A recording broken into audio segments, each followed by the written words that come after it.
¿Te salió?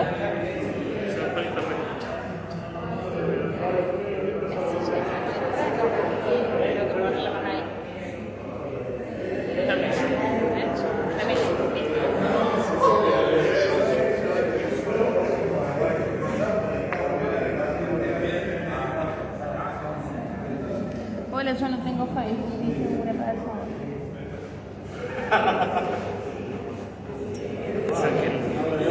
Igual por así.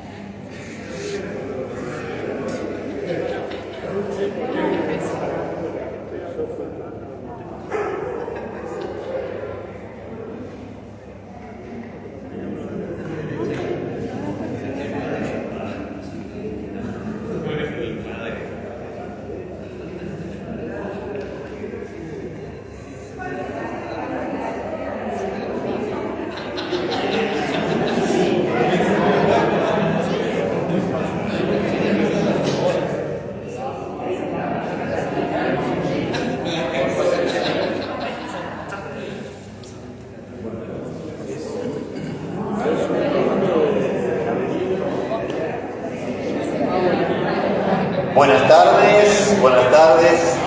Le damos la bienvenida a todas las personas que se encuentran aquí presentes físicamente y también los que se encuentran presencialmente, pero a través de las redes. Gracias por compartir, gracias por conectarse. No queríamos dejar pasar este gran acontecimiento de nuestra revista, de cumplir los 25 años.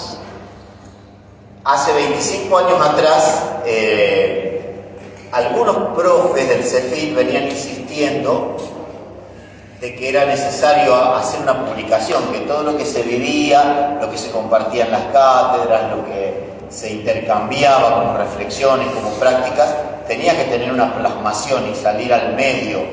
Y entonces siempre había algunos profesores, entre ellos el querido y recordado Eugenio Rubiolo, que ojalá, no sé si sus hijos estarán conectados, pero también les mandamos un gran saludo a Marcos y Cecilia.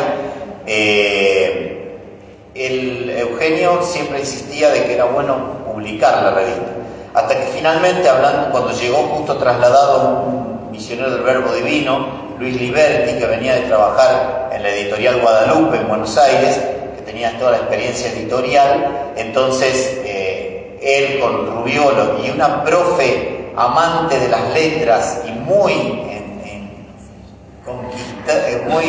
ensimismada y contenta con la experiencia del CEFIT, que es Esther Rocha, que también le damos saludos, capaz que esté conectada porque está en Jujuy en este momento. Ellos empezaron a reunirse para ver si la revista podía dar a luz, hasta que convencieron al padre Félix Cisterna, biblista, uno de los fundadores del CEFIT, para que esto tuviera vida, que se diera luz. Y entonces la revista, desde entonces hasta ahora, siempre publica el primer editorial que escribió nuestro querido amigo, al que le llamamos el Negro Cisterna. Dice así: se nos ha hecho habitual el contacto con la depresión, presente cada día más en situaciones y personas, producida por múltiples factores. Lleva en sí las marcas del aplastamiento, que incluye bajeza y encerramiento. Por consiguiente, su sanación exige siempre una salida y una subida. Frente a la depresión, era necesario dar un movimiento de salida y subida.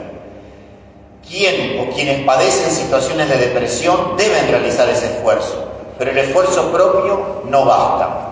Se requiere además la ayuda de otros, de alguien que haga salir y subir. Anatele se levanta. Este término griego se escogió en la primera reunión, cuando se iba soñando la revista, y Cisterna, que conocía muy bien el griego, propuso este nombre. Expresa esa doble dimensión de la salida y subida, con imágenes tomadas de la vegetación y del curso temporal. Algo hace subir y salir a la planta que sube. El negro explicaba que cuando se rompe la tierra y empieza a brotar la plantita, entonces ese salir y subir es el anatele. Y algo hace salir y subir a la luz solar cuando amanece, cuando se rompen las oscuridades y empieza a emerger la luz solar. En la existencia cristiana, ambos significados pueden ser asumidos solamente por la persona de Cristo, que subió y salió de la tribu de Judá, Hebreos 7:14, y que hace salir y subir el día, segunda de Pedro 1:19. Por ello, el mensaje inicial de Jesús se consigna en Mateo del modo siguiente: estaban sentados en la región sombría de la muerte, pero salió para ellos una luz. Desde Jesús, el testigo fiel, este subir y salir puede ser transmitido a todos los testigos de su causa. Como Ignacio de Antioquía decía en su carta a los romanos: bello es el sol de mi vida, pase desde el mundo hacia Dios, para que hacia Él yo suba. Esto lo escribió él en el número 0 del año 1998. Desde entonces hasta ahora la revista se ha venido publicando regularmente.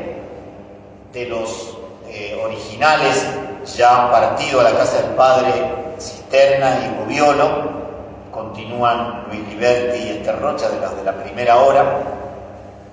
Ha habido un recambio en el consejo de redacción, gente que colabora tenazmente, hay un equipo grande, pero entre ellos los que se ponen la revista al hombro siempre son Santiago y Marina, que revisan los textos, que eligen, y el resto los acompañamos, reflexionamos, los que integramos el equipo, ¿no?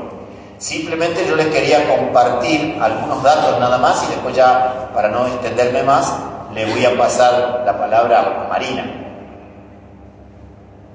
Les quiero contar algunas cosas de nuestra revista.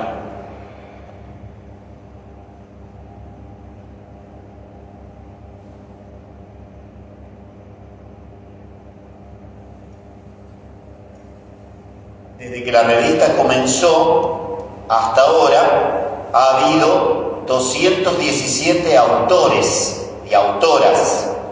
Se publicaron 326 artículos, hay 14 entrevistas, 6 relatorías, 2 traducciones inéditas, un texto inédito de Riquet y un texto inédito de Levinas, 2 compilaciones y una poesía inédita.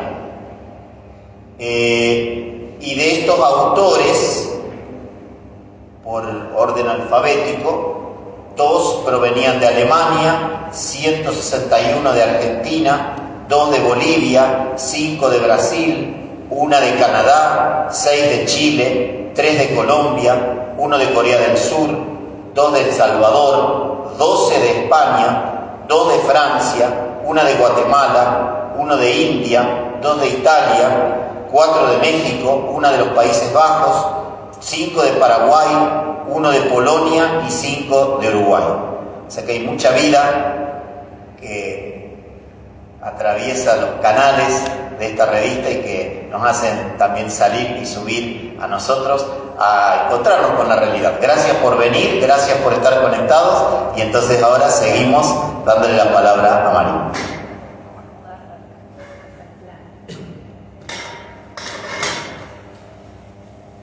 Buenas tardes a todos y todas.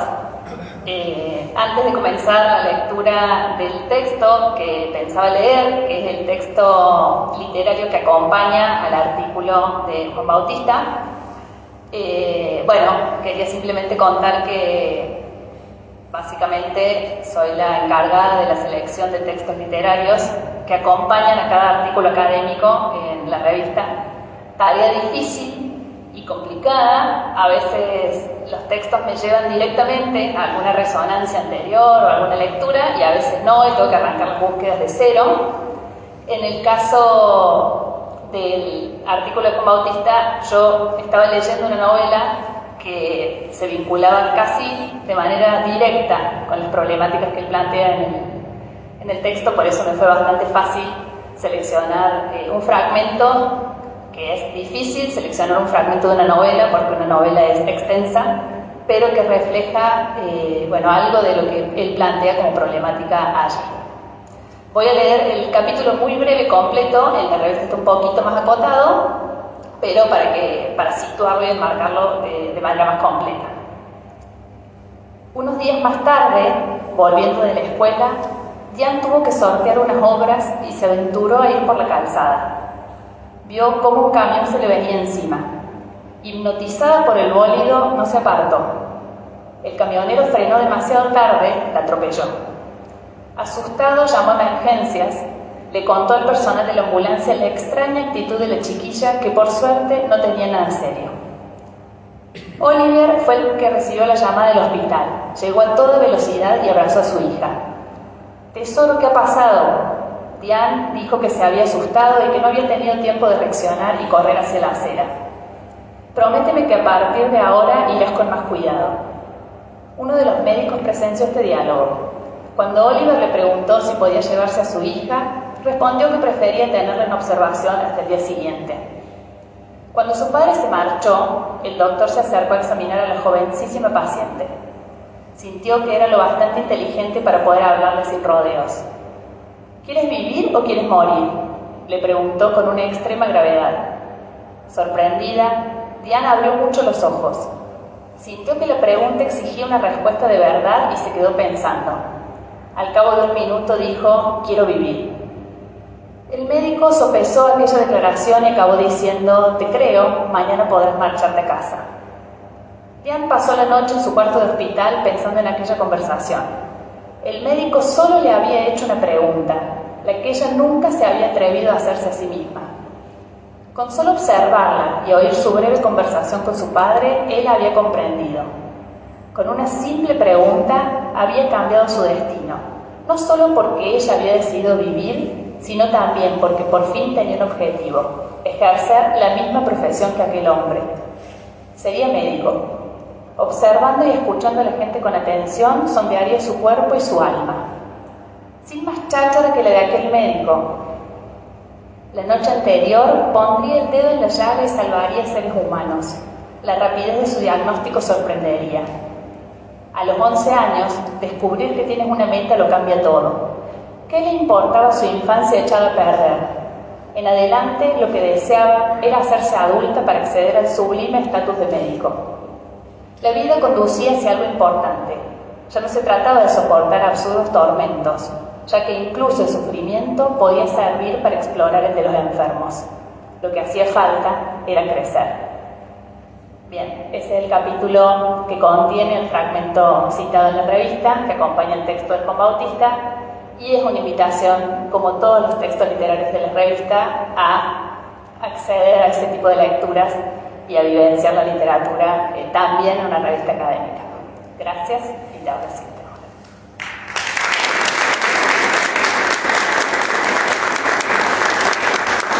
Antes de pasarle la palabra a Juan Bautista, al redondear este momento inicial de introducción, compartirles que también en la primera hora, cuando salió el primer número, el que ofreció el primer artículo de la revista está aquí presente, que es Juan Gómez, que era profesor de lógica, historia de la filosofía antigua, introducción a la problemática filosófica. Así que un aplauso para Juan.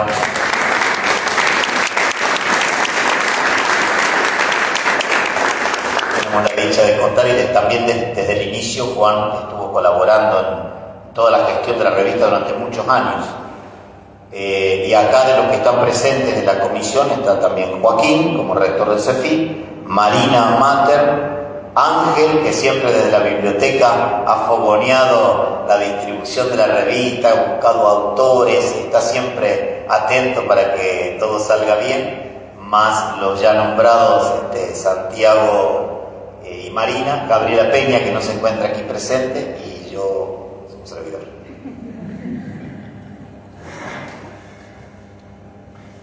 Bueno, yo voy a presentar el tema, ¿no?, que trabajamos en este artículo de la revista sobre el compromiso de la prevención del abuso como respuesta a los signos de los tiempos. En realidad el artículo surge de lo que fuimos trabajando en un curso que se pudo ofrecer el año pasado en forma presencial y en forma virtual, en 2 meses distintos del año. Trabajamos una introducción a la problemática de los abusos, a la prevención del abuso en la comunidad cristiana. Bueno, del trabajo que fuimos haciendo en esos encuentros surgió la posibilidad de sintetizar un poco y escribirlo como artículo para la revista. Así que bueno, voy a plantear algunas ideas claves del tema, también para que podamos entrar en diálogo. Alguna pregunta siempre hace de eso más entretenida la comunidad que se reúne, que reflexiona juntos, así que plantearles algunas ideas que nos pueden servir para esta reflexión y después abrimos alguna pregunta a los que estamos aquí presentes, ¿no? Bueno, como sabemos, el tema del abuso es una problemática y una temática muy presente hoy en la comunidad eclesial de la Iglesia Católica, Apostólica y Romana, pero también del resto de las confesiones cristianas, del mundo religioso en general y una problemática social, como ahora vamos a decir algo.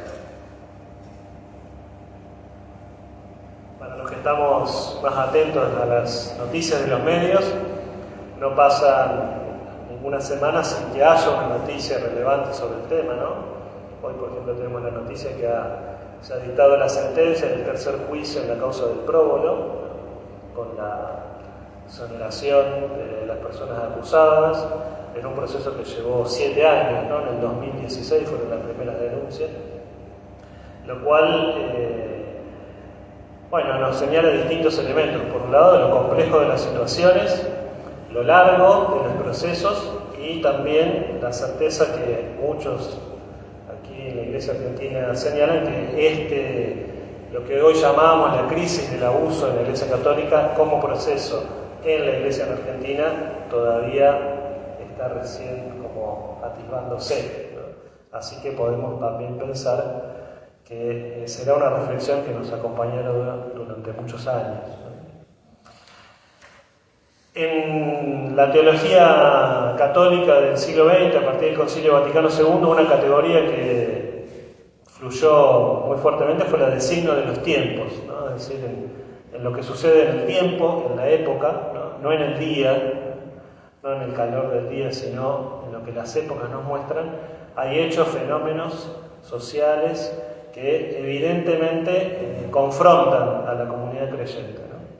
Confrontan porque allí se descubre una presencia del Dios que llama, o también confrontan porque se descubre una ausencia, ¿no?, del Dios que trae la vida. En el fenómeno de los abusos, inicialmente los abusos sexuales y luego toda clase de abuso, aparece ese silencio de Dios, ¿no? ¿Dónde está Dios en estas circunstancias? Y allí se vuelve un signo para buscar una respuesta creyente, para responder a una aspiración humana también de una mayor justicia social, de una presencia del reino, invita a un discernimiento profundo, ¿no? La crisis del abuso nos invitó a esa reflexión, nos sigue invitando cada vez más, y el punto de partida fue la conciencia de los escándalos de abusos sexuales sobre menores de edad en distintas instancias de la Iglesia. Eso, por un lado, permitió visibilizar que hay sistemas y estructuras que posibilitaban que se cometieran estos delitos, pero también nos ha llevado a visibilizar la problemática del abuso como una problemática social, ¿no?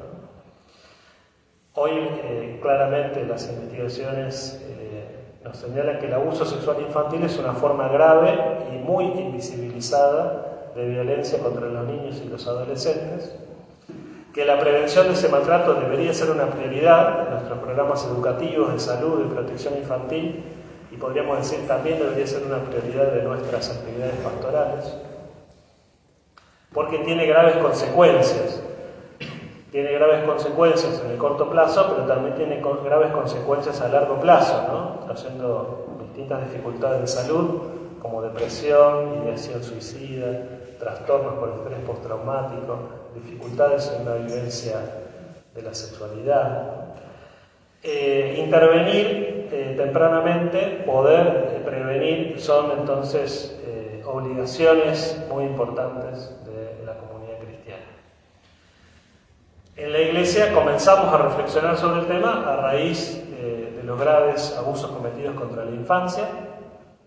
Ese fue el punto de partida, pero cuando uno comienza a introducir el tema, descubre que el abuso sexual infantil, estudiado, reflexionado, se vuelve un paradigma de abordaje del abuso, ¿no? En todas sus formas.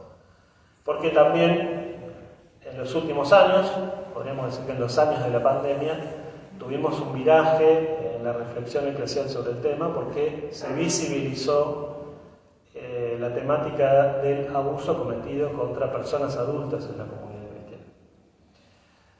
Hasta hace pocos meses, diría yo, hablábamos de adultos vulnerables. Hoy ya en la bibliografía académica se ha dejado de lado esa categoría, ¿no? Porque tomamos conciencia que todos nosotros atravesamos vulnerabilidades, somos vulnerables por ser seres humanos, y el problema no es que seamos vulnerables, sino que el problema es que alguien haga uso de esa vulnerabilidad, es decir, abuse de las vulnerabilidades de las personas y se vuelva la posibilidad de una conducta agraviante contra las personas, en cualquiera de sus dimensiones.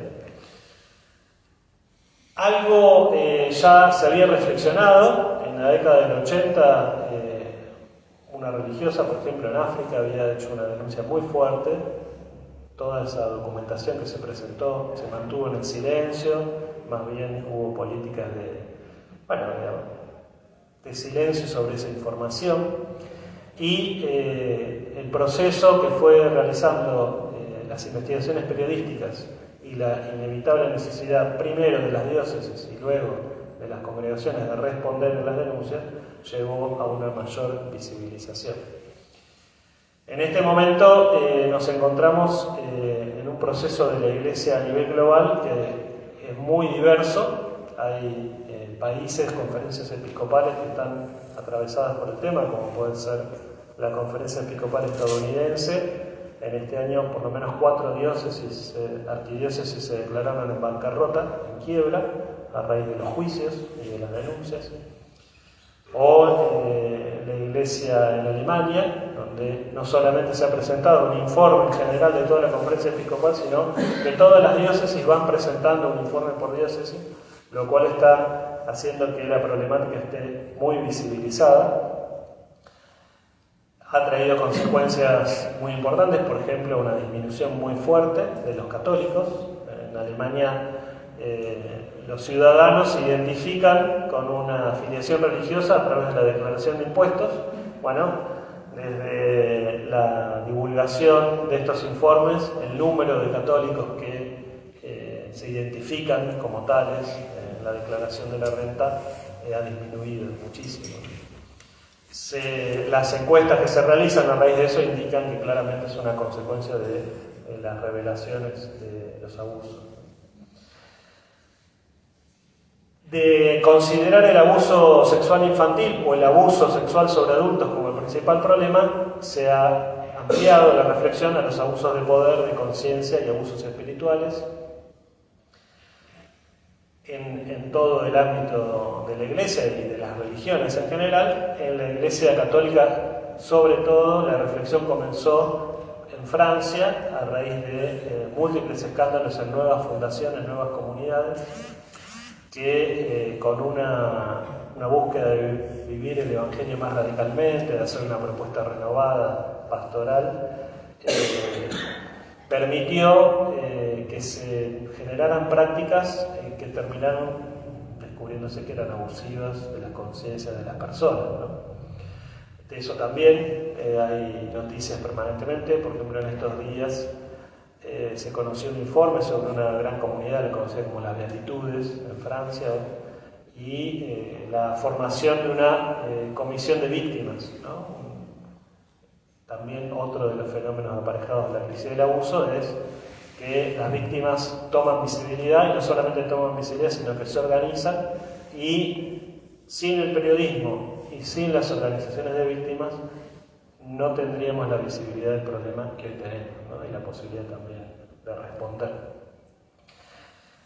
En ese sentido, nos encontramos hoy con una fuerte reflexión sobre qué sistemas generamos en la Iglesia a nivel global, en nuestras iglesias locales y en los distintos grupos, organizaciones. ¿Qué sistema, qué mentalidades, qué modos de distribuir el poder y la autoridad que son proclives a la posibilidad del abuso, ¿no? Una de las principales conclusiones a las que podemos arribar de la lectura es que si ocurre un abuso sexual o un abuso de conciencia o un abuso espiritual es porque previamente hubo un abuso de poder, ¿no? Es decir, hubo un mal uso de la posibilidad que la comunidad cristiana da a algunas personas para coordinar, dirigir, animar, sostener, llevar adelante en un rol de autoridad alguna actividad, ¿no?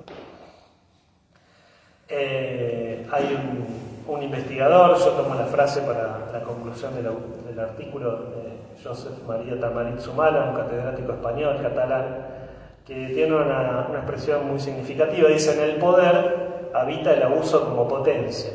Que la potencia lleve al acto depende de las circunstancias concurrentes. Es decir, que en todo poder está la posibilidad del abuso. En cualquiera de nosotros que tengamos una situación asimétrica con un alumno, un dirigido, una persona que es animada por nosotros en alguna actividad pastoral, existe la posibilidad de hacer un mal uso, ¿no? de ese poder, de esa posibilidad que tenemos, ¿no? Pero que el abuso se concrete, o que la situación abusiva, el mal uso de la autoridad realmente se lleve al acto, depende de las circunstancias alrededor, ¿no? Es decir, del ambiente, de que exista una circunstancia que lo haga posible. Por eso, principalmente estamos trabajando en muchos ambientes, no solo en el ambiente eclesial católico, por ejemplo también en el ámbito del deporte o de las organizaciones civiles, en descubrir cuáles son las circunstancias que harían posible el abuso, para poder prevenirlas. Hace poco un sacerdote argentino que trabaja bastante en estos temas de prevención, haciendo un seminario con alumnos de colegios secundarios, online, ¿no? Les preguntaba a los alumnos de los últimos años, dice, bueno, reúnense en grupos y piensen en qué lugares del colegio podría ocurrir alguna situación que se permitiera, por el modo de organizarse el colegio, en ese caso era una situación de abuso, y los alumnos rápidamente dijeron, bueno, tal momento del día, tal patio, tal situación, ¿no? Es decir, eso es trabajar en pos de una mentalidad que vaya logrando prevenir, ¿no?, las circunstancias. Porque como cualquier persona, no hay un perfil de una persona que vaya a abusar, no podemos anticipar, decir, bueno, tal persona, que a veces tenemos esa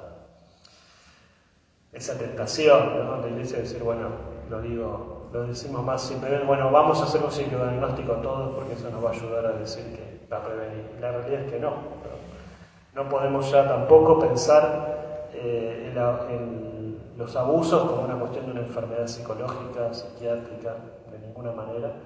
Más bien los síntomas, la sintomatología, los elementos que permiten hoy el análisis nos dicen que las personas que han cometido abusos contra menores, por ejemplo, presentaban síntomas muy parecidos a quienes afrontaban una ludopatía, conductas vergonzantes, mal uso del dinero.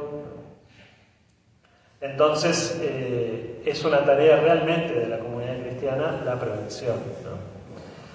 En dos, podríamos decir así, en dos frentes, ¿no? Uno que es pensar la comunidad cristiana hacia adentro, cómo hacemos de nuestras comunidades cristianas lugares seguros, lugares protegidos, donde estemos atentos a la posibilidad de prevenir el abuso, pero también como un aporte que podemos hacer de sanación a la sociedad, ¿no?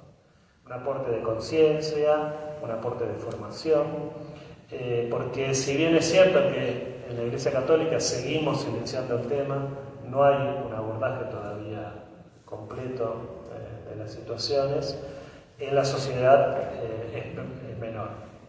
Por ejemplo, el trabajo que se han hecho en muchos lugares de la Iglesia Católica, de elaborar informes, de estudiar las circunstancias que permitieron el abuso, es muy fuerte, es muy profundo y es un paradigma nuevo que no existía en muchos lugares del mundo.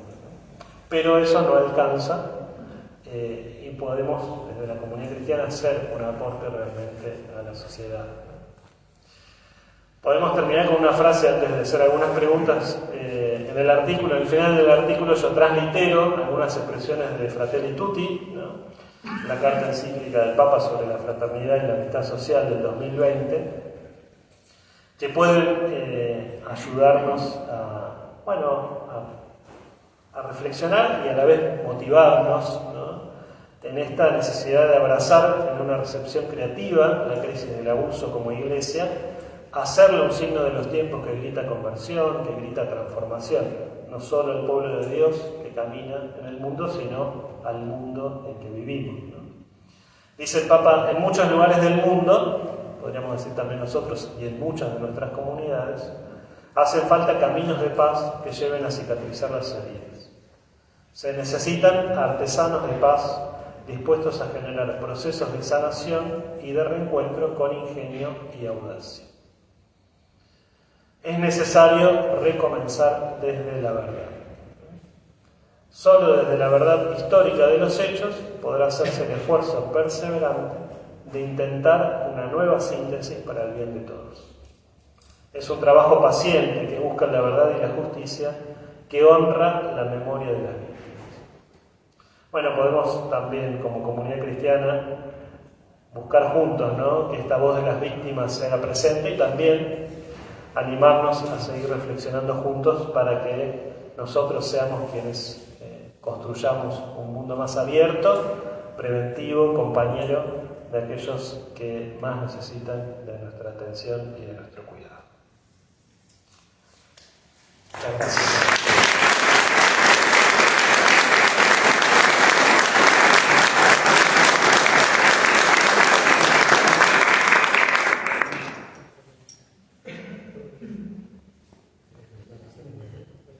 En este momento podemos aprovechar a crear un ámbito de reflexión, de compartir preguntas, inquietudes.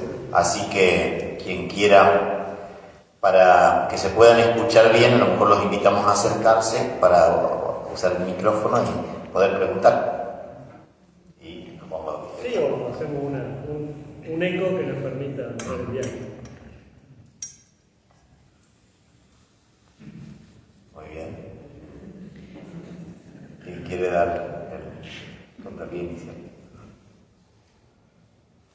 Bueno, lo primero, un comentario que en estos días ha habido un informe que también está pasando en otras instancias. El equipo olímpico de gimnasia deportiva artística de Estados Unidos, Simone Biles, esta peticita que es maravillosa el PC, ha salido ahora que, bueno, casi todo el plantel del equipo ha sido violado por sus propios entrenadores, médicos, ¿no? No para desligar la problemática eclesial, pero digo, esto está reventando y estallando, suena muy irónico, medio así como en el tele se levanta y rompe toda una estructura superficial que demuele. Y entonces eso también es interesante, pensar más allá de nuestras fronteras eclesiales y pastorales, ¿no? Porque a veces me hago cargo de una burbuja y creemos que esto es un problema nuestro, y no, es un problema. Lo mismo de ahora el comentario de España, digo, más allá de todo el culebrón que se armó con torno al equipo femenino de fútbol, pero digo, una serie de prácticas que naturalizamos. Entonces es como cuando abro la cabeza en casa, ¿no? Sale agua, y no sale agua, acá sale una estructura, un hábito, una forma de vivir que claramente, bueno, está de por todos lados. Pero esos dos comentarios. Sí, vos usar la palabra hábito, digamos, podríamos usar la categoría de Pierre Bourdieu porque se utiliza para pensar el tema, ¿no?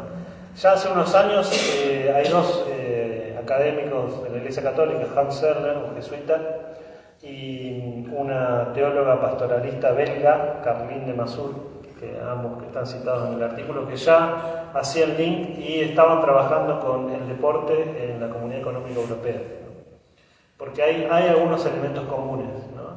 Por ejemplo, el tema de la carrera, ¿no? Que tiene algunos elementos similares en las iglesias, ¿no? Como, bueno, hay que cumplir determinados pasos, pero para que esos pasos se cumplan tiene que haber siempre una autoridad que los valide, ¿no?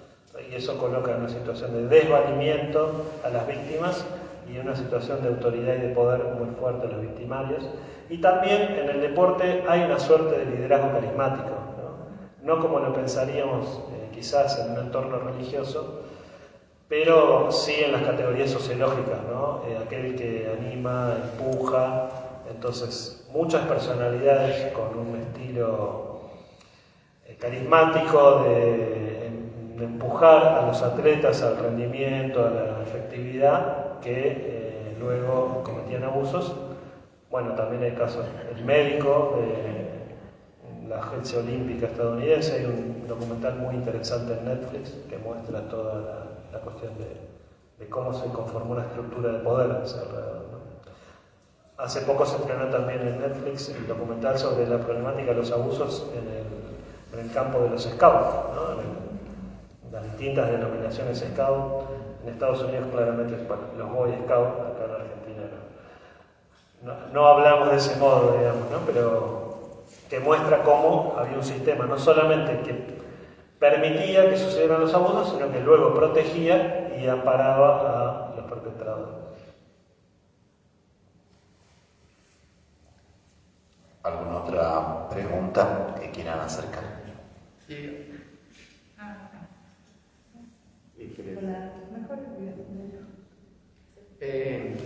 Hay un conocimiento así un poco generalizado de que en el seno de las familias en general es importante el tema de los abusos.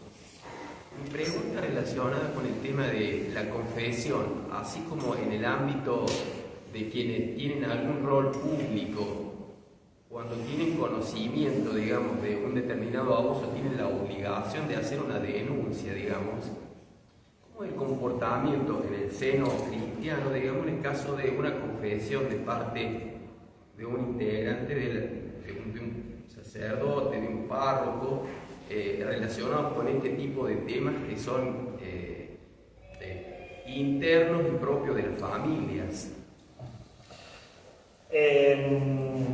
Bueno, por un lado las estadísticas a nivel universal son bastante coincidentes. Los estudios, los metadiagnósticos nos hablan de que hay un 20% de personas del sexo femenino que han sufrido algún tipo de agresión y entre un 9 y un 10% del sexo masculino. En ese gran universo de víctimas, los números para Latinoamérica hablan de que entre un 46 y un 50% de las personas sufren alguna experiencia de agresión dentro del ámbito familiar, ¿no? En general de una persona muy conocida. Esos mismos parámetros también están hoy quedando claro que ocurren, ¿no? Se pensaba, por ejemplo, que el bullying digital, el grooming, iba a dar como la posibilidad de que personas ajenas al ambiente fueran las agresoras, y en realidad los porcentajes se mantienen muy altos, son personas del círculo conocido, ¿no? Eso genera una pregunta de cómo podemos trabajar, ¿no? Por un lado, las políticas de educación sexual integral están ofreciendo respuestas importantes, ¿no?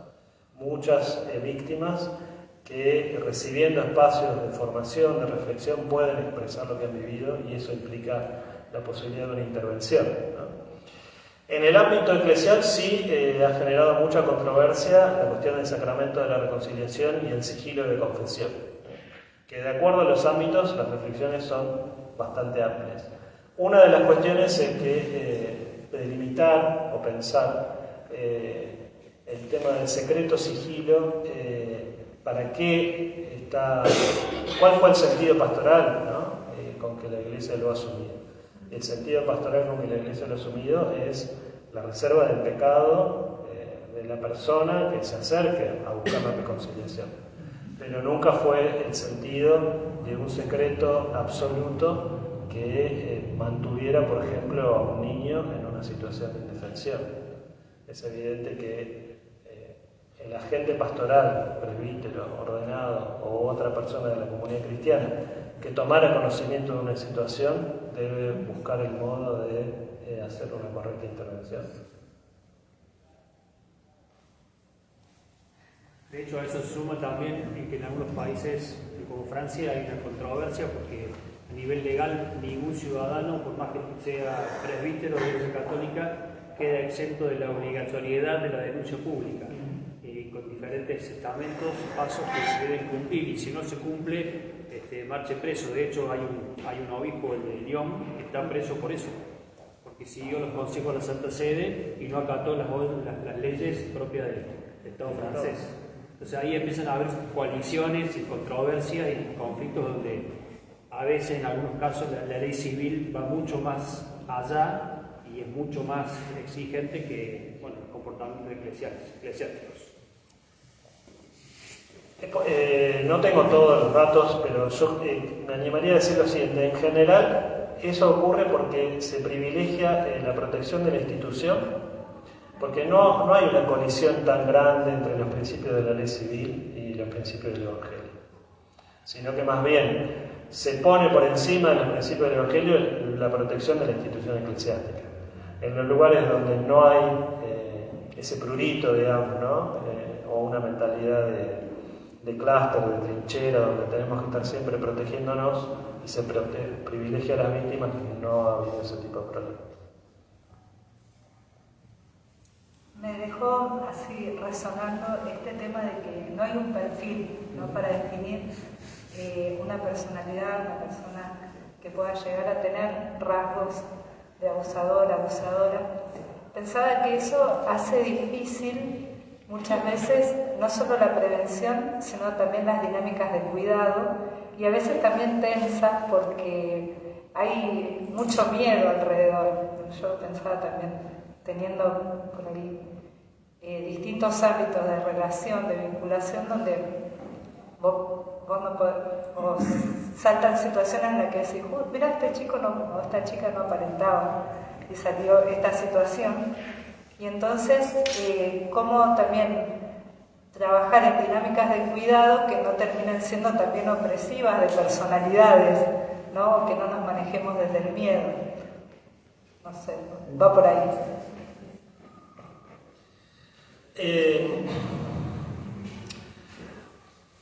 Creo que todos buscamos a veces respuestas más simplificadas, ¿no? Por ejemplo, que hubiera un perfil. Eso es buscar una respuesta simplificada a una cuestión muy compleja, que es como natural humanamente, todo como que se resuelva lo más simplemente posible, ¿no? Lo que queda claro, los principales estudios, los informes hechos por el Estado, en el caso australiano hecho por una comisión real, la Royal Commission, o en el caso de Estados Unidos, que la Conferencia Episcopal pagó un informe externo de una facultad del John Jay College,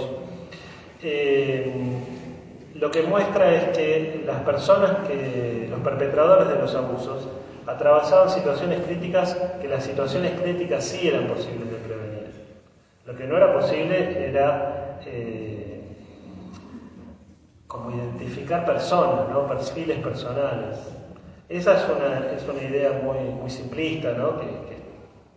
que está en el ambiente, ¿no? Que uno podría identificar un perfil. Ya ha pasado con otras cuestiones, por ejemplo, de moral sexual, como que uno podría identificar perfiles problemáticos, ¿no? En realidad lo que uno puede identificar es circunstancias o sistemas de las instituciones que posibilitan que personas afectadas por ese mismo sistema entren en una situación crítica.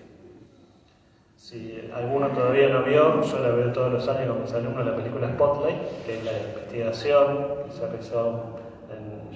que realizó el Boston Globe y que desencadenó en realidad la visibilización de la crisis de los abusos en la Iglesia Católica. Uno ahí ve que realmente es una problemática sistémica, no es una problemática de individuos. Y está muy bien descrito en la película cómo tiene que llegar un director del periódico que es judío, no es católico, en una diócesis, en una población altamente católica, con una gran presencia de la autoridad jerárquica eclesiástica, para decir acá no hay un problema de sacerdotes abusadores, sino que hay un problema de un sistema que permite que esto suceda, ¿no? Entonces el trabajo va por ahí. Lo que por ejemplo quedó claro en esa investigación es que hubo un pico de casos de la década del 60, del 70, multicausal, la revolución sexual, ese impacto en la moral sexual católica que todavía no ha logrado asumir, ¿no?, esa revolución, una formación afectiva, emocional de los presbíteros pésima o inexistente, ¿no?, y cómo el trabajo de las mismas comunidades buscando solucionar esos problemas ha presentado grandes resultados, ¿no? Lo cual no quiere decir que la problemática va a desaparecer, sí va a disminuir, pero es una problemática que es una problemática humana, ¿no?, de los vínculos. Entonces por eso la insistencia en trabajar en las circunstancias, ¿no?, porque que cualquier persona en cualquier ámbito enfrente una crisis personal y la resuelva de un modo poco sano para sí o para otros, o a un delictivo en el orden de la sexualidad, no es posible de prevenir. Sí es posible de prevenir las circunstancias.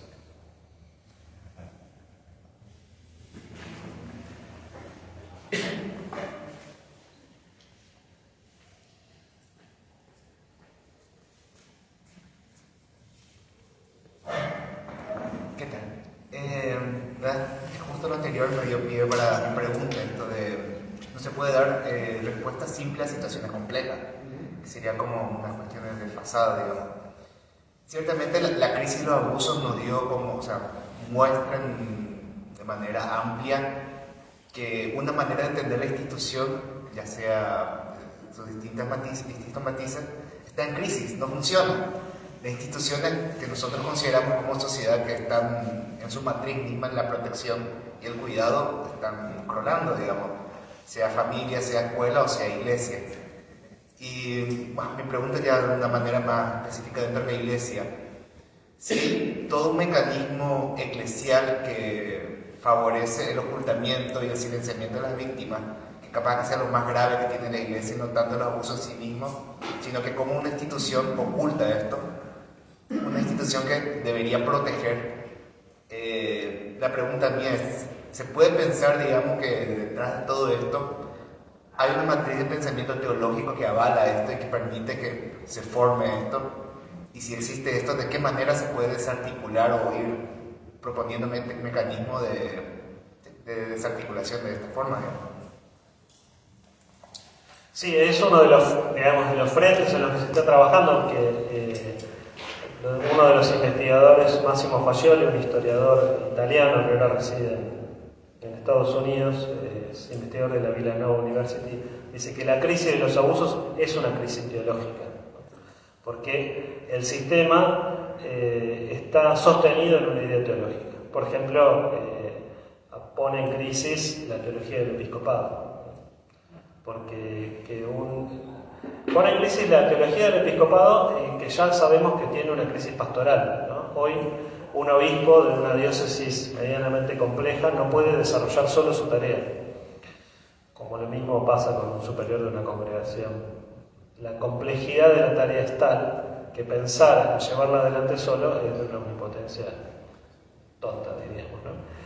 Pero la teología del episcopado pone al obispo en una situación de soledad. Es el juez, es el liturgo, es la última persona, ¿no?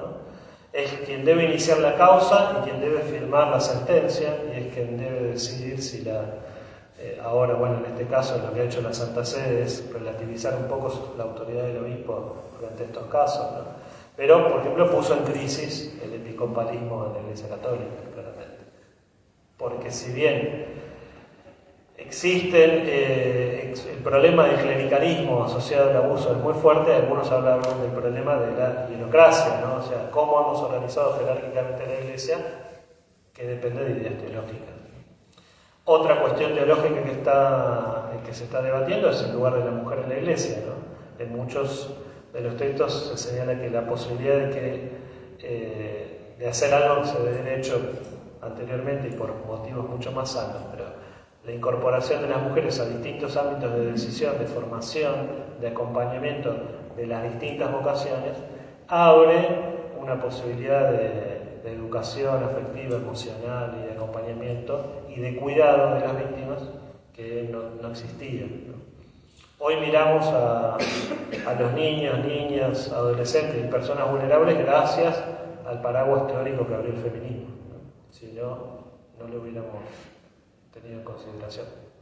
Entonces sí, es una de las cosas que hay muchos teólogos, principalmente en el ámbito europeo, trabajando en las ideas teológicas, ¿no? Y algunos trabajando desde la lectura de los hechos, ¿no?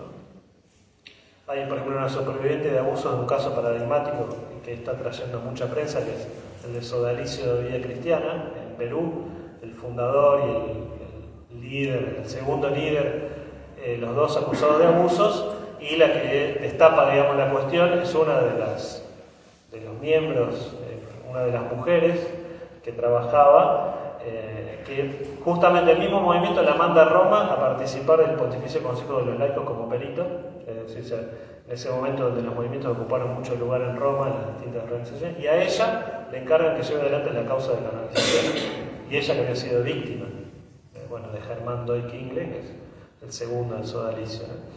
Entonces, esta persona es la que debe iniciar todo el proceso de denuncia y es la que termina, digamos, haciendo visibilizar el tema, y ella con otros autores se dedica a pensar, ¿por qué este sistema se construyó de esa manera?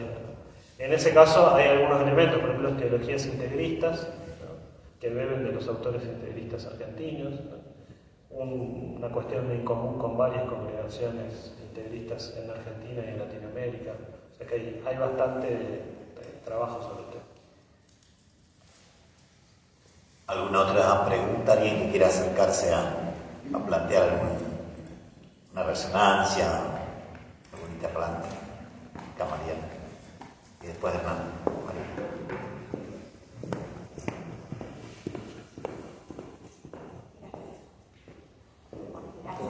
Buenas tardes. Bueno, ahí a mí lo que me queda resonando y me voy preguntando es en relación al lugar de la ESI en los espacios religiosos, ¿no? Desde qué enfoque se trabaja, porque sabemos que también el enfoque, la ESI ya tiene una perspectiva, pero a veces no es la que circula en los espacios, a veces mucho más conservadora, mucho más moralista. Entonces, la preocupación sería cómo atraviesa los espacios de formación, los espacios de pastoral, la ESI, y por otro lado, también esto que es un poco incómodo, que tiene que ver con que circula en el sentido común. ¿Qué pasa con los votos de castidad? ¿Cómo se discute eso? Porque a veces se naturalizan ciertas prácticas, entonces esos votos no son respetados, y en el abuso de poder, en el vínculo afectivo, en la intimidad que a veces se genera entre la desigualdad de poder, digamos, que se genera en los espacios religiosos, implica una problematización, ¿no? Entonces, ahí por ese lado van las preguntas, cómo se discute o se conversa sobre esto. Gracias. Yo creo que las dos cosas se están discutiendo poco, ¿no? Frente a la educación sexual integral, leyendo algunos autores cordobeses que analizan la ola neoconservadora y la crítica, ¿no?, a la ESI, ellos hablan de que generan, las críticas a la educación sexual integral generan un pánico moral, ¿no? Dicen que yo creo que es así, en nuestros colegios hay un pánico moral, por ejemplo, que no me toque dar la ESI, que no me toque hablar de este tema, porque hay un miedo a equivocarnos, un miedo a que la autoridad nos diga algo, un miedo a que los padres digan algo, ¿no? En los acentos más, en cualquier acento sobre la ESI, aún lo que está escrito en el papel ya es bastante avanzado, digamos, o genera la posibilidad de trabajar. En algunas posturas quizás más conservadoras todavía aparece mucho la cuestión de educamos en educación sexual integral con las familias, ¿no? Pero en realidad el planteo es bueno, no hagamos líos si las familias no quieren esto, ¿no? En vez de educar también a las familias, que pareciera, según la bibliografía académica que está circulando en este momento, que sería el paso necesario, ¿no? Es decir, eduquemos a las familias. Que en algunos lugares donde se ha empezado a hacer, hay muchas sorpresas, ¿no? De padres con cuadernitos anotando un montón de cosas, como diciendo yo la verdad que esto no lo sabía, nunca me lo enseñaron, ¿no? Cosas que diríamos muy básicas que un veterinario aprende, pero un padre de familia no sabe nunca, digamos, sobre biología de la reproducción, ¿no? Entonces creo que es uno de los desafíos y claramente es una de las herramientas de prevención, ¿no? Quienes trabajan en ámbitos educativos o pastorales y se han enfrentado a una problemática de abuso, una de las cuestiones que más los sorprende es las dinámicas de silencio institucionales y familiares. Bueno, por ejemplo, un directivo con el que estuve por derecho me dijo, yo me quedé helado cuando me di cuenta que en realidad las familias sabían que esto pasaba. Sabían en un nivel de no palabras, pero lo sabían. Entonces, bueno, una persona, un directivo de un colegio, por ejemplo, que ya atravesó una de esas situaciones y no sé, atravesó la elaboración de lo que sucedió, ya se sobrepone al pánico moral y decide avanzar porque, aunque no pueda cambiar mucho la situación, sí es claro que para las víctimas haber sido escuchados, tenidos en cuenta y haber hecho algo concreto es muy valioso. Y eso es lo que, bueno, uno aún como cristiano dice, bueno, fui abusado y me escuchaste, diríamos, ¿no? Para ofrecerlo el Evangelio. Creo que después, bueno, la moral sexual y la moral sexual pensando en el ámbito de la vida religiosa, consagrada, sacerdotal y los votos del celibato, todavía, si bien hemos avanzado mucho, necesita seguir profundizando. Lo que queda también claro en los casos más conflictivos, que hay una utilización del discurso sobre el celibato de un modo muy perverso, ¿no? Bueno, ahora, este año se publicaron las investigaciones sobre los casos de los hermanos Philippe en Francia y de Jean Manier, y cuando uno lee lo que sucedía, no puede creer el nivel de disociación, ¿no? Un lenguaje espiritual elevadísimo y sobre, por ejemplo, la amistad, ¿no? Y prácticas sexuales consensuadas o abusivas también, digamos, ¿no? Que uno dice, bueno, ¿cómo era posible que convivieran los dos registros, ¿no? Y sí, era posible, digamos, ¿no? Creo que eso, bueno, es uno de las problemáticas de tantos años de silencio sobre el tema que va a haber que abordar, que pensar cómo las trabajamos, cómo las ponemos también en diálogo, ¿no? En general hay una actitud muy ingenua y después hay una actitud que aparece mucho con el tema de la confianza, ¿no? No me tienen confianza, ¿por qué me preguntan esto? Y bueno, uno de los autores de los sobrevivientes de abuso del caso Caradima, él habla de la confianza lúcida, ¿no? Dice, basta de confianzas ingenuas, gestemos confianzas lúcidas. Es decir, puede haber confianza y en esa confianza ser claros, ¿no? En el estilo de vinculación que asumimos, cómo lo llevamos adelante.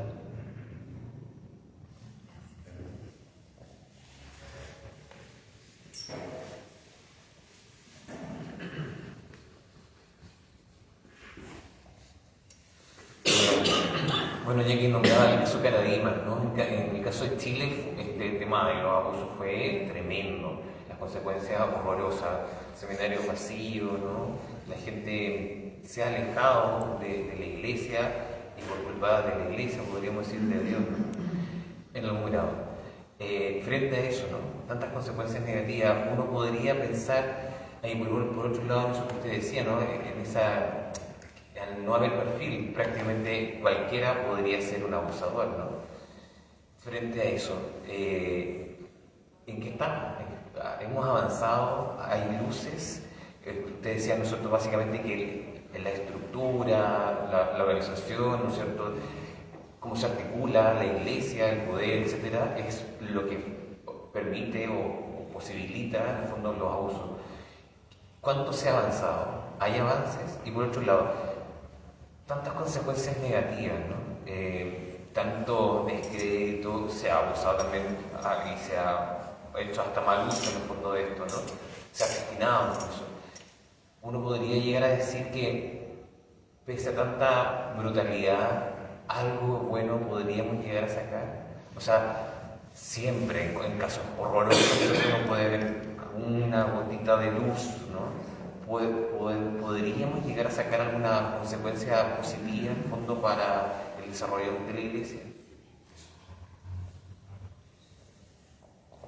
Creo que vos decías algo, ¿verdad? Que hay que salir de ese lugar. Todos podrían, ese tipo de expresiones no entiendo, no la minusvaloro, ¿no? Sino digo, bueno, ¿cómo entramos en diálogo, no? Reconocer la potencialidad del abuso es muy importante, ¿no? Lo que sí tenemos que reconocer es lo siguiente: eso es posible si el contexto lo permite. Entonces, creo que el trabajo, la esperanza está en los contextos, ¿no? Que uno genere contextos donde uno diga, bueno, donde uno diga en una comunidad cristiana al catequista, a la catequista, mirá, no trabajamos de esta manera, no hacemos así las cosas, nos reunimos con los chicos en tal lugar, todos juntos, es decir, establecemos protocolos, modos de hacer las cosas, ¿no? Que son más sanos y más saludables. Esa conciencia aparte se transmite, ¿no? Se transmite a los ámbitos sociales, se transmite a los distintos lugares. Una de las cosas que sí sabemos es que en los lugares donde se habla del tema, donde se forma sobre el tema, donde está presente en la agenda, las personas se encuadran, ¿no? Es decir, se ubican, ¿no? En los lugares donde no, lo único que hace es generar situaciones pasibles de ocurrir un abuso. Entonces,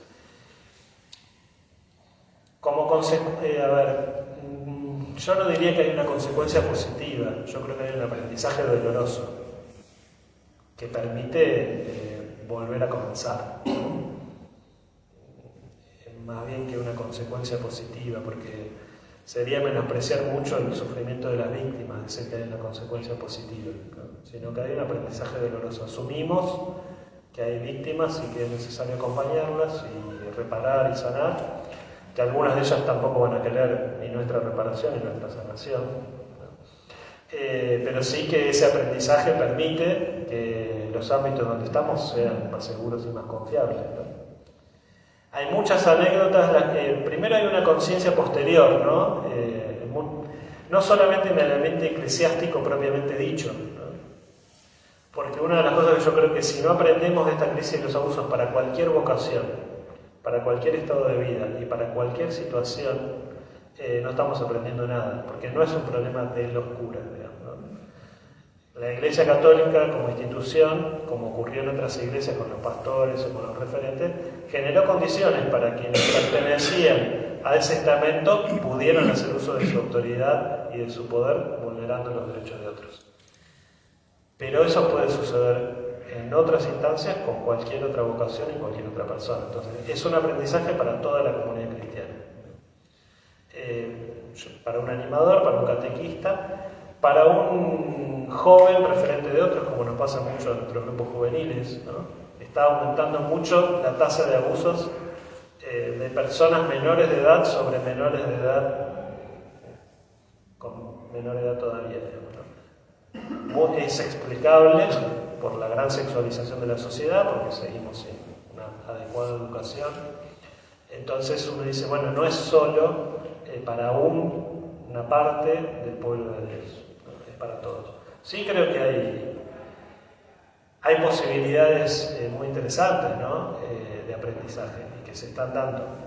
Deberían darse más aún, ¿no? En general, volvemos a dar un nuevo empujón cuando ocurre alguna situación problemática. O sea, hasta que no hay un conflicto, no se vuelve a retomar el tema. Salvo en algunos lugares donde los líderes tienen cierta lucidez y mantienen en la agenda el tema. Oración. Y oración de perdón.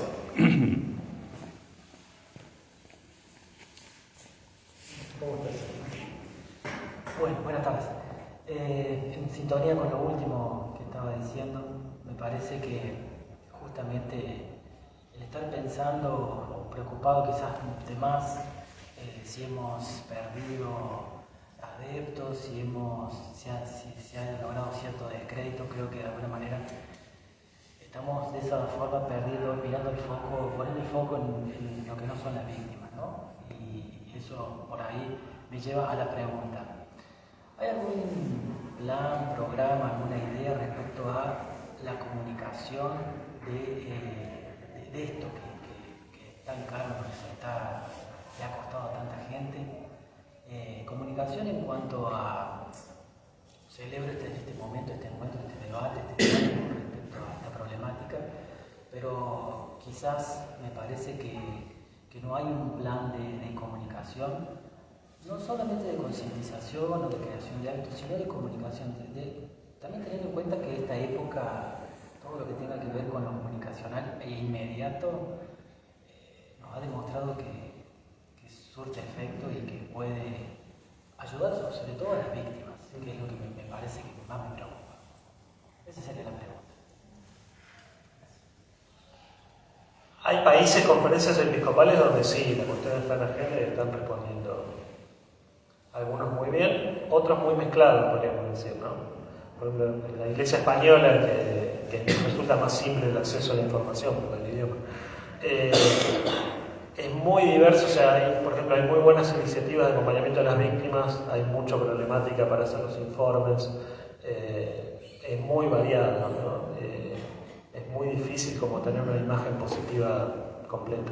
Yo creo que en Argentina o en Latinoamérica todavía estamos corriendo el tema de atrás, ¿no? No hay una política clara, eclesial sobre la cuestión.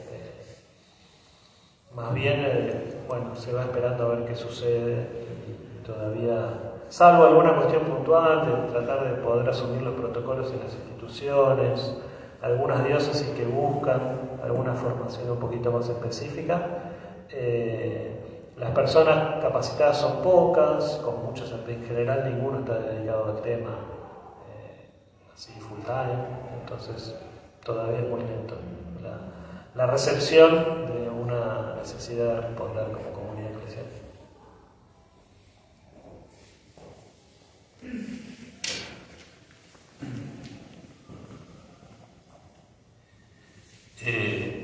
Me parece que todo lo que se ha ido hablando del tema del abuso tenía mucho que ver con el poder y con eso, con la figura masculina, y como todo el tema del abuso parece que se centra en la figura del varón como el abusador, pues también hay el abuso de parte de la mujer. Pero me preocupaba más las nuevas formas del grooming o el bullying, también en todo lo que significa eso, abuso, y cómo los jóvenes, tanto varón como mujer, están también presentes en todo esto. Sí, también estudios de cómo está repercutiendo estas nuevas formas de abuso, de dominación sobre las personas.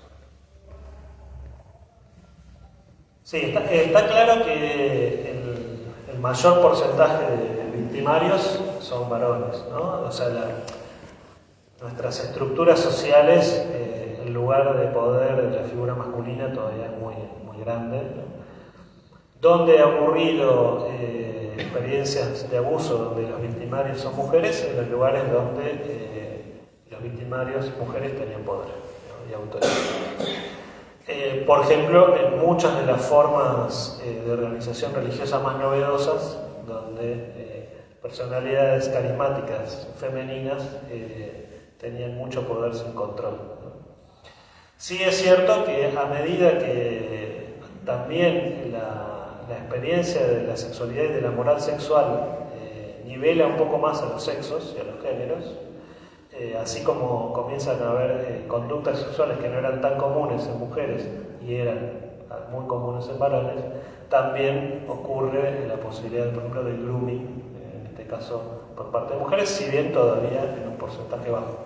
Hay algunas investigaciones muy interesantes en el campo de la victimología, ¿no? Que está trabajando mucho, y hay muy buenos autores en inglés y en español, entonces trabajan mucho como un análisis estadístico serio que permite conocer tendencias, ¿no? Y poder pensar cómo trabajarlas. Pero sí, creo que se va dando más bien también por una cierta homogeneización de nuestra sociedad es muy sana, bueno, pero obviamente esa homogeneización sana tiene también la posibilidad de que las personas hagan mal uso del poder, de la autoridad o de la tecnología. ¿Alguna otra pregunta, resonancia? Santiago. Va en la línea de hacer referencia a vos que en Alemania la desafiliación a causa de los abusos en la cuestión impositiva, que hay varios países europeos que uno tiene que declarar qué confesión o tradición religiosa, y si no, hace un aporte solidario porque el Estado administra eso y después deriva a las diferentes tradiciones religiosas, y si no, a una entidad civil que administra la cuestión solidaria. En ese caso está clarísimo porque es una cuestión jurídica de declaración, entonces es posible registrar la desafiliación, no me animo a decir a Dios, pero sí a la institución. A nivel de nuestra realidad es más latinoamericana, donde hay una prevalencia de una tradición cristiana católica por tradición de bautismo. ¿Hay algún tipo de investigación del sinnúmero de gente que con los primeros casos en Argentina, en Buenos Aires, en Córdoba, Chile, de esta desafiliación o este sangrado lento, inclusive silencioso, que a lo sumo pasó como una cuestión acá en Córdoba, así como folclórica, un grupo de 60 personas que querían hacer la renuncia canónica a la fe, y entonces el libro de bautismo le diga a través de los obispos, lo cuento porque salió en los medios. ¿Hay algún tipo de investigación de eso en nuestra latitud de acá? Se está trabajando mucho en la investigación de Gustavo Morelo, sacerdote jesuita, que hizo una investigación sobre la cuestión en Córdoba, Lima, Montevideo, y después está la estadística argentina del CIEL sobre religiones. Lo que va creciendo el número de no afiliados en Latinoamérica, lo llaman así, sin afiliación religiosa, ¿no? Disminuye el catolicismo, aumenta el evangelismo, aumenta el sin afiliación religiosa y aumentan algunas pequeñas iglesias ocultas, como tendencia en general. En los países que más ha bajado los niveles de adhesión al catolicismo y aumentan los de sin afiliación son Chile en primer lugar, en segundo lugar Argentina, principalmente AMBA, la región metropolitana de Buenos Aires, Patagonia, son los lugares con menos afiliación religiosa. No es posible linkearlo directamente en la temática de los abusos. Si bien en un trabajo que hizo la Conferencia Episcopal Argentina a raíz de la decisión de renunciar al subsidio del Estado, aparece en los focus group.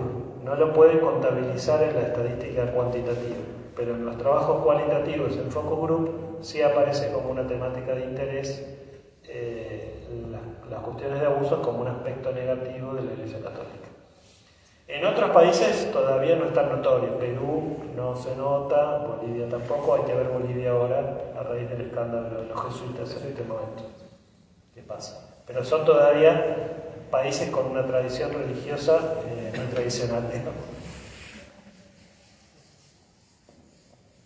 ¿Alguna otra resonancia, pregunta?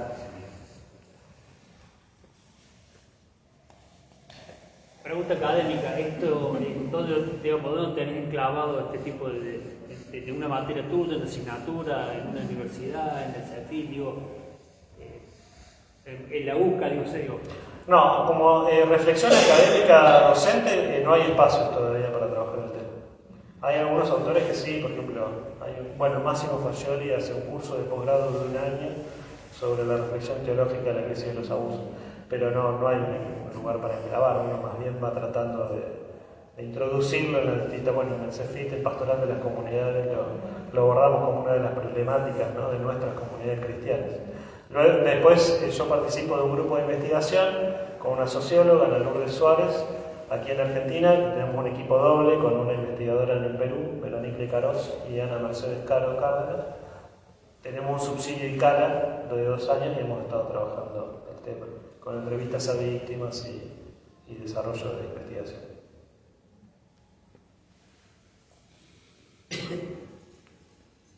Muy bien.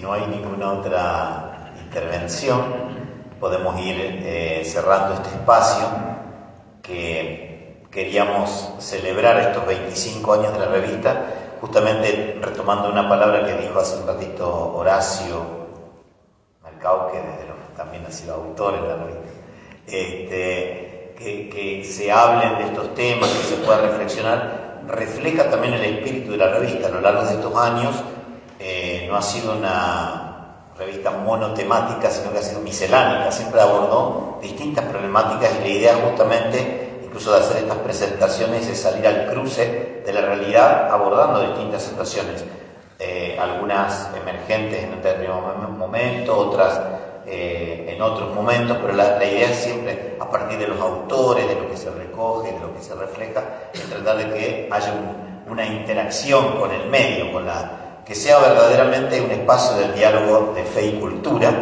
que se dejen interpenetrar y relacionar permanentemente.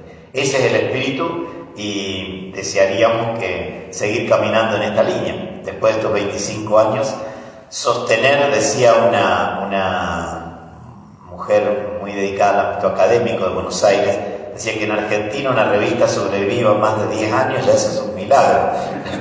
Entonces el hecho de haberla sostenido durante 25 años es gracias al fruto de la colaboración de mucha gente, de la entrega, de la producción, y aspiramos a seguir caminando. Actualmente estamos en trance, acá nos están ayudando también para que la revista pase a la digitalización, para que pueda llegar más todavía, porque siempre la impresión hoy se ha convertido en algo más limitante, aunque se mantenga alguna producción impresa, pero también que salga al ámbito digital. Bueno, que en ese sentido, creo que todos los que estamos aquí, los que han colaborado, de los que hicimos memoria, de los que están desde la primera hora, todos los presentes y los que están conectados, todos creo que nos merecemos un gran aplauso, y con esto cerramos.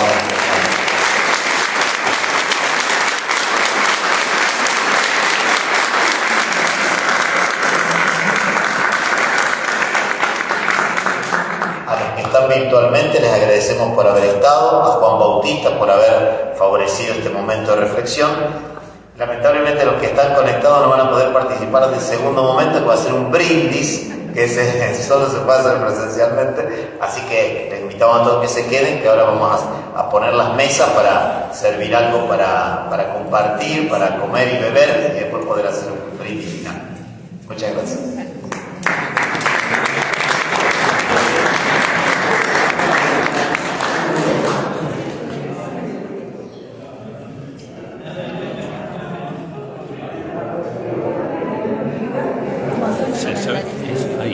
¿Se sabe cuántas conexiones, cuántas personas? Sí.